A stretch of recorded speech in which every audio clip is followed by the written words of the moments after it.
My name is Tika and I'm currently studying Airport Management. As a part of my assignment based on managing people in practice, I have been asked to give a presentation on my chosen organisation, and I have chose Cathay Pacific, a flag carrier of Hong Kong, and also it is based in Hong Kong International Airport. Before moving into Cathay Pacific strategies, first I would like to go through my career path. Talking about my career path, the next month, February, I'll be starting my work placement where I would love to work as a customer service agent for Cathay Pacific. By 2014, I will be graduating, and at the same time, I'll be working as a part-time passenger service agent. After my graduation and continuous working with Cathay Pacific, I would love to work as a team leader. By the time I will graduate, I will have my degree. Along with this, I will have the essential knowledge of the air travel industry, skills and experience which I would obtain from the work placement. So I believe this will help me to reach the higher position such as manager and supervisor. Okay, now I'll be talking about the contract types of this company. Cathay Pacific Airways has the majority of employee working as a full-time basis. Cathay Pacific local demographic workforce in Hong Kong are mostly young people, and they are employed primarily in full-time basis. The reason for taking more young people into their work is because they are more serious into their careers, and they can work as long as they want, and they are more flexible in terms of shifts and variable hours, and also they don't have any family. This is my slide about the Cathay Pacific recruitment and selection strategies. It basically tells the process they go through when they hire someone in their company. Okay, the first steps of this company is to analyze the position, which means if there is any position available, and they have to also plan at the same time how many employees are needed for the position. Advertise both internal and external. Internal basically means to advertise the position for the existing staff in the company. This will help them to promote into more senior level. And for the external, they usually post their advertisement in the internet, shortlisting the applicants after they receive all the applications from the candidates, and which they think is suitable for the position. They then invite them for the interview. The interview usually consists of two types. The first is a telephone, where they will access your telephone manners, how you speak over the telephone, and all that things. The second one consists of the face-to-face interview, which Cathay Pacific usually do the face-to-face within the managers, the HR team, and the supervisor. The interview selection based on the various tests, assessment, and as well as the role plays. They also have medical examination. They also access your English ability and the geographical knowledge. After that, the candidates who are successful for the interview, they will be selected and be notified. The final steps on their recruitment and selection strategies would be offers and acceptance, which means they usually send out the offers for the successful candidates, and they want the candidates to determine and confirm the job offers. The next slide is about learning and development strategy for Cathay Pacific. This slide is mainly about what learning materials they provide for their new employees as well as existing staff, and also it focuses on their development, how they can develop their careers. Okay, the first training they provide to the new passenger service officers are induction training, which lasts from 48 weeks. The other one is the courses that they provide for the new employee. It is mainly about the customer care and how they use the reservation system, yeah, and the IT systems as well. They also do first aid training to all the employees, including existing staff and the new employees. After the training, they usually have a performance review as well. Through reviews, manager could also establish where and what kind of training is needed for a certain employee, as well as it allows them to set the goals for the employees and track continuous progress. Okay, this is my presentation about performance management for Cathay Pacific. This is basically means how the company helps manage their staff performance as well as develop them. As a manager, it is really important that they make every employee aware of what is expected from them, and also setting objectives is really important, as it provides employees sense of directions on why they have to do a certain job.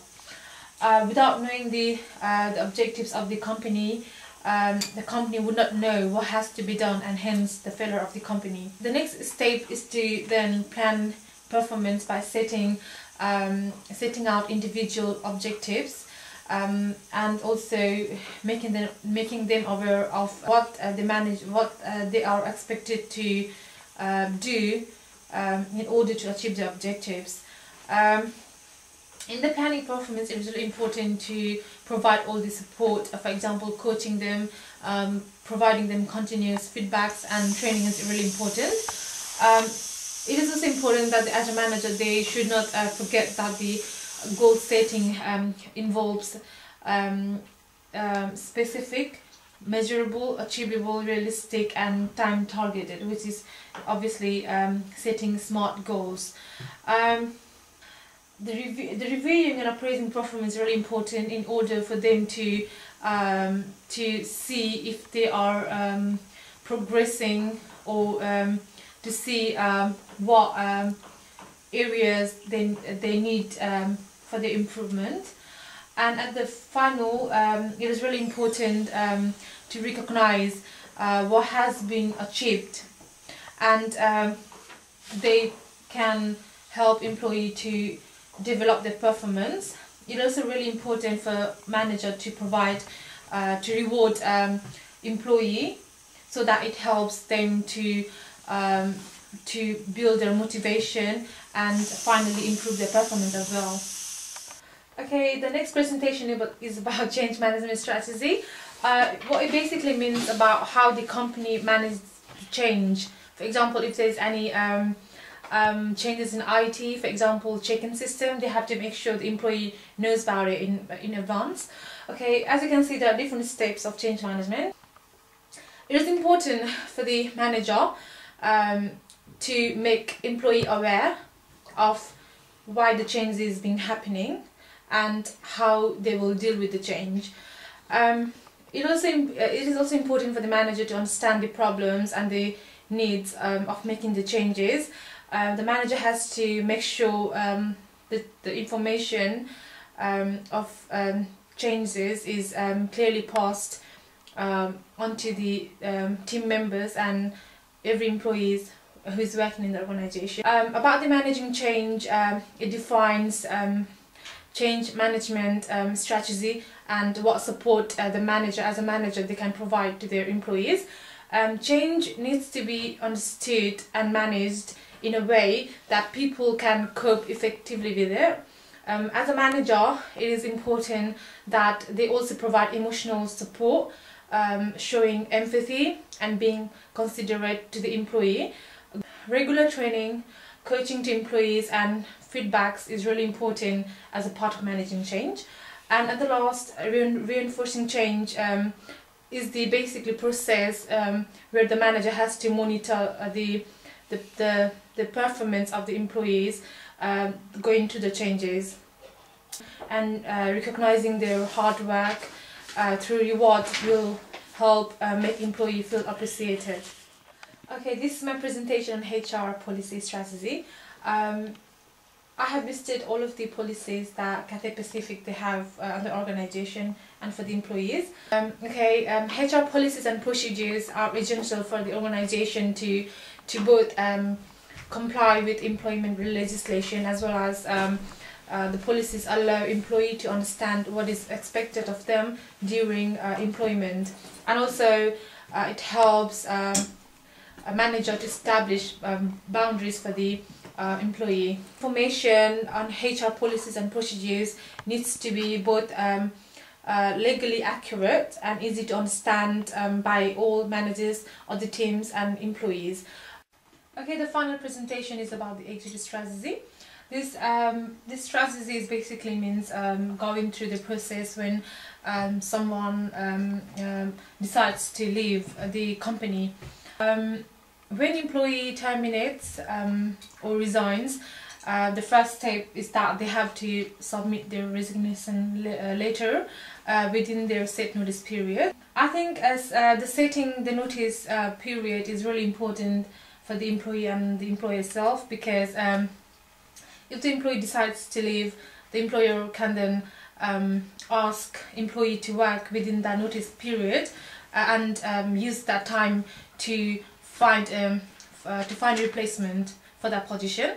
After the submission, the next step is then to conduct the exit interview. This is more like a face-to-face interview with a manager or your supervisor, where a manager have to ask the departing employee and gain some valuable feedbacks, so that they are able to know what the weaknesses are of the company. So once the employee are working in the new organization, when the employee leaves the organization, it is also important to maintain that contact with the ex-employee, and also it is important to contact them and ask for the valuable feedback, so it helps the Cathay Pacific to compare and identify the strengths and weaknesses against the new employer. They can maintain regular contact with ex-employee by their social networks, for example LinkedIn. It helps employer and ex-employee to communicate on a continuous basis. The last one is to organize corporate alumni program. This could also be useful means of preserving links with former employees by organizing alumni program. For instance, Cathay Pacific has an alumni program called I Can Fly, where Cathay Pacific invites ex-employees, for example pilot, cabin crews and other staff, to share the knowledge, experience and skills that they gained previously at work in Cathay Pacific.